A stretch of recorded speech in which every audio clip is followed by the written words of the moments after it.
Hello friend, বর্ষার দিনে আমি তোমাদের জন্য শেয়ার করছি একটা দারুণ মজাদার স্ন্যাক্স রেসিপি, যেটা হচ্ছে খুবই সহজে একটা সিম্পল উপকরণ দিয়ে বাড়িতে তোমরা বানিয়ে নিতে পারো। বর্ষাকাল মানে হচ্ছে একটু ভাজা ভুজো খেতে ইচ্ছা করে, তো চায়ের সাথে বা শুধু স্ন্যাক্স হিসেবে তোমরা এই রেসিপিটা ট্রাই করতে পারো। তা চলো কীভাবে এই রেসিপিটা করেছি তোমাদের সাথে আমি সম্পূর্ণ রেসিপিটা শেয়ার করব। আমি সুমি, সবাইকে স্বাগত জানাচ্ছি আমার চ্যানেলে। আর তোমরা সবাই কেমন আছো? আশা করছি তোমরা সবাই খুব ভালোই আছো। প্রথমে দেখো আমাদের নিয়ে নিতে হবে বেসন। আমি এখানে পরিমাণ মতন বেসন নিয়ে নিচ্ছি, তার মধ্যে অ্যাড করে দিলাম হচ্ছে চিলি ফ্লেক্স। আমি এখানে চিলি ফ্লেক্স ইউজ করেছি, তোমরা চাইলে লঙ্কা বাটাও ইউজ করতে পারো। তার সাথে দিয়ে দিলাম হচ্ছে কালো জিরে, তার সাথে কিছুটা পরিমাণ মতন চিনি, তার সাথে পরিমাণ মতন লবণ।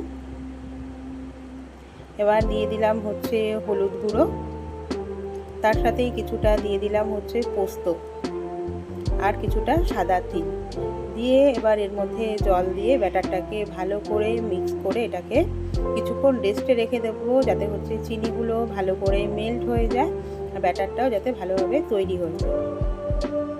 দেখো সম্পূর্ণ ব্যাটারটাকে আমি ভালো করে মেখে রেস্টে রেখে দিয়েছি। এবার হচ্ছে যে উপকরণটা দিয়ে করবো, এখানে দেখো পাতলা পাতলা করে চাল কুমড়ো কেটে নিয়েছি।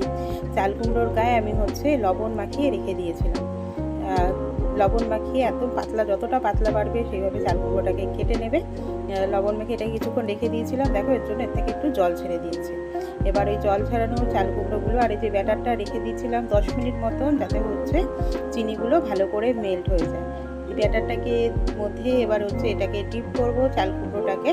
আর এদিকে হচ্ছে কড়াইয়ে হচ্ছে দিয়ে দেবো হচ্ছে সাদা তেল। আমি সাদা তেলে করেছি, তোমরা চাইলে সরষের তেলেও ভাজতে পারো। তো তেলটা গরম হয়ে গেলে ব্যাটারে ডিপ করা চাল কুমড়োগুলোকে দিয়ে এগুলোকে হচ্ছে ভালো করে ভাজতে দেবো। গ্যাসের ফ্লেমটা লো টু মিডিয়াম রেখে ভেজে নেবো, যাতে হচ্ছে ভিতরটাও ভালো করে ভাজা হয়ে যায়। তোমরা কে হচ্ছে বেগুনি অনেক কিছুই তো খেয়েছো, কে এইভাবে কখনো কি চাল কুমড়ো পকোড়া করে খেয়েছো?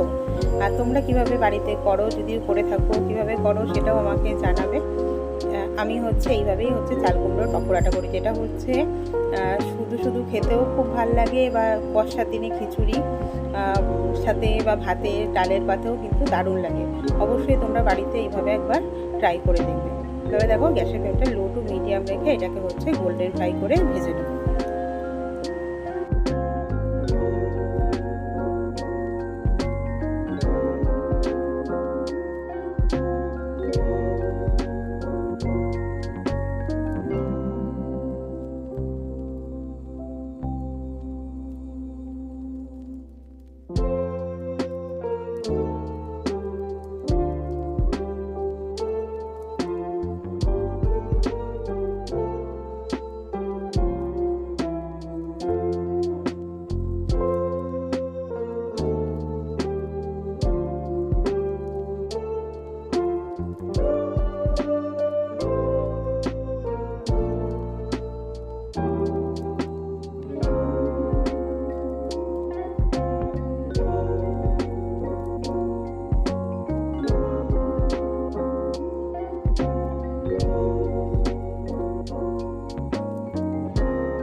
সবকটা আমার ভাজা হয়ে গেছে।